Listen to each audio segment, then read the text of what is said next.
तो गाइस कैसे हो आप लोग। हर जगह आप देखते ही होंगे कि कैसे आदि पुरुष को सब बैन करने की बात कर रहे हैं, और भाई करे भी क्यों ना, इन्होंने इतना गलत चीज दिखाया है इस मूवी में, इसीलिए सब ऐसे कर रहे हैं। तो इसलिए आज की इस वीडियो में हम देखने वाले हैं कि ऐसे कौन से सीन है जो इन्होंने काफी ज्यादा गलत तरीकों से दिखाए हैं, जहाँ पर हम कंपेयर करेंगे आदि पुरुष को वाल्मीकि रामायण से या फिर रामा सागर के रामायण से। तो इसलिए आप वीडियो के एंड तक बने रहिए और देखिए ऐसे कौन से सीन है जो आदि पुरुष में काफी ज्यादा गलत दिखाए गए हैं। तो मैं आपका बिना कोई टाइम वेस्ट के शुरू करता हूँ आज की इस वीडियो को। तो मैं शुरुआती ये वाले सीन से करता हूँ जहाँ पर मेघनाथ हनुमान जी को कुछ इस तरीके से बंदी बनाकर लेके आते हैं, और यहाँ पर रावण अपने लोगों के साथ लोहार का काम कर रहा था, यानी कि तलवार पीट रहा था। लेकिन एक्चुअल रामायण में ऐसा कुछ भी नहीं है। ये सीन सच्ची में देखा जाए तो काफी ज्यादा रॉन्ग था।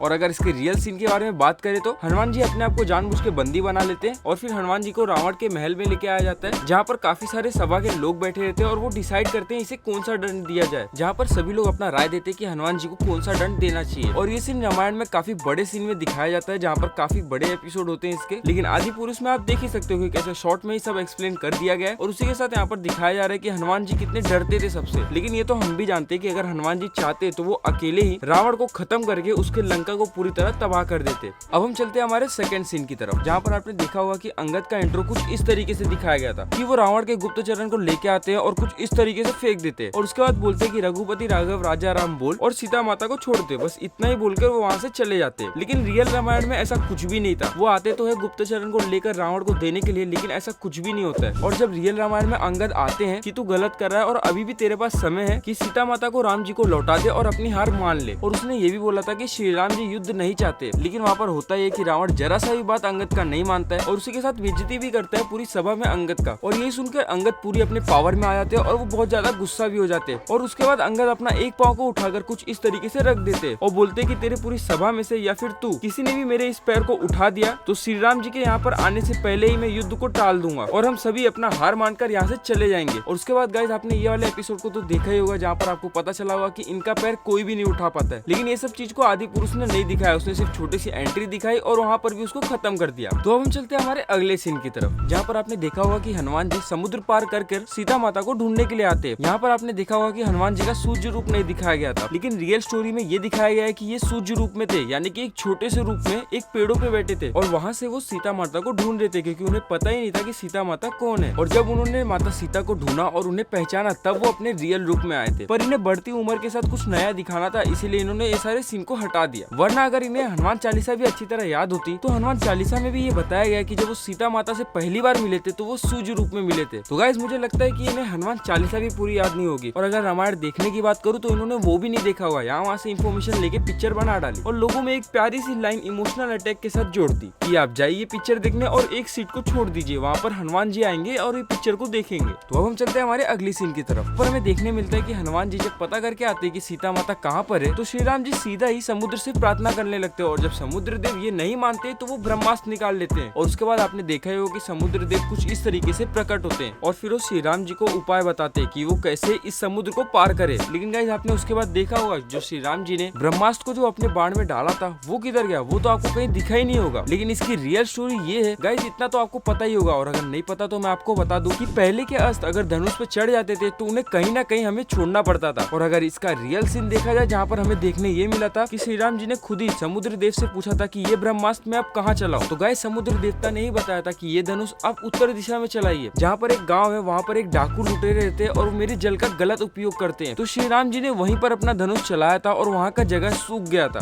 और माना जाता है वो जगह थार डेजर्ट है जो कि राजस्थान में हमें मिलता है। लेकिन ये सारे सीन को आदि पुरुष वाले क्यों दिखाएंगे, क्योंकि मॉडर्न ऑडियंस को तो कुछ नया सीखने मिलेगा ना। लेकिन मुझे ऐसा नहीं लगता है कि ये फिल्म नॉलेज देने के लिए बनाई गई है, क्योंकि इस मूवी के डायरेक्टर और राइटर खुद ही कंपेयर कर रहे हैं इस मूवी को मार्वल से। तो अब हम चलते हैं हमारे अगली सीन की तरफ, जहाँ पर हम ये वाले सीन को तो भूल ही नहीं सकते, क्योंकि ये सीन ओम रावत ने खुद ही इन्वेंट किया है, जिसे अगर रियल रामायण में देखा जाए तो वो कहीं पर भी नहीं है। तो गाइस आपने देखा होगा कि मेघनाथ फेक सीता माता को कुछ इस तरीके से उड़ा देता है और उसके बाद श्री राम जी उनको लेकर कुछ इस तरीके से रोते रहते हैं। तो गाइस आप लोग सोच भी सकते थे कि रामायण में कुछ ऐसा दिखने मिलेगा हमें, जहाँ पर श्री राम जी माता सीता को नहीं पहचानते। भाई वो तीनों लोगों के मालिक थे और उन्होंने इस संसार का हर एक चीज लिखा था कि आगे आके क्या होने वाला है और किसके साथ क्या होने वाला है, और उन्हीं को नहीं पता कि उनकी वाइफ कौन है। तो गाइस पूरे पिक्चर में मेरे को सबसे बेकार सीन तो यही लगा था, क्योंकि ये सीन मुझे एक तरह से ऐसा लग रहा था कि ये प्रैंक टाइप का बनाया गया है। बाकी आपको कैसा लगा ये मुझे कमेंट सेक्शन में जरूर बताना। तो गाइस अब हम चलते हैं हमारे अगले सीन की तरफ, जहाँ पर सबसे अच्छे सीन का भी इन्होंने धजिया उड़ा दिया है। तो गाइस अगर आपको रामायण में याद होगा, जब लक्ष्मण जी को लग जाता है तो हनुमान जी लंका से ही किसी वैद्य को लेके आते हैं, लेकिन वो वैद्य लक्ष्मण जी को ठीक करना तो छोड़ो, वो तो बोलता है कि मैं इसे देखूंगा भी नहीं क्योंकि ये शत्रु है। लेकिन उसके बाद श्री राम जी उसके वैद्य होने का परिणाम बताते हैं। फिर उसके बाद वो लक्ष्मण जी को देखने लगता है। फिर सभी को ये पता चलता है कि इन्हें सिर्फ संजीवनी बूटी ही बचा सकती है और संजीवनी सिर्फ हिमालय पे ही मिल सकती है। और उसके बाद तो आपको पता ही होगा कि हनुमान जी संजीवनी बूटी को लेने जाते हैं और उन्हें इस मेडिसिन के बारे में पता ही नहीं होता और वो पूरा का पूरा पहाड़ी लेके आ जाते हैं। लेकिन आपको ये जानकर हैरानी होगी कि यहाँ पर कुछ अलग ही चल रहा था, जहाँ पर हमें ये देखने मिलता है कि संजीवनी के बारे में विभीषण की बीवी बताती है और इलाज भी वही करती है।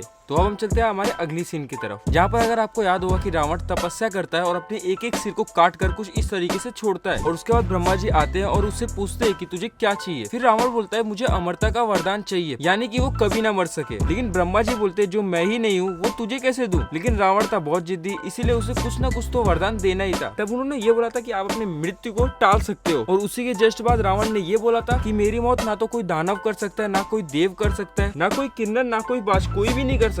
लेकिन यहाँ पर रावण अपनी बहुत बड़ी गलती कर देता है और यहाँ पर सिर्फ 2 जन को इंक्लूड नहीं करता है और वो थे नर और वानर। वो सोचता है कि जब भगवान ही मुझे नहीं मार सकते तो ये कैसे मुझे मारेंगे। लेकिन फिर आपने आदि पुरुष में देखा होगा, जहाँ पर इतना शॉर्ट फॉर्म में ये चीज को दिखाया गया कि आप भूल ही नहीं सकते। वहाँ पर ब्रह्मा जी प्रकट होते और रावण एक शब्द भी नहीं बोलता और यहाँ से वरदान देना शुरू कर लेते हैं। ऐसा लगता है कि रावण के मन का बात इनको पता ही है। अरे देवा, ये गड़बड़ है बाबा।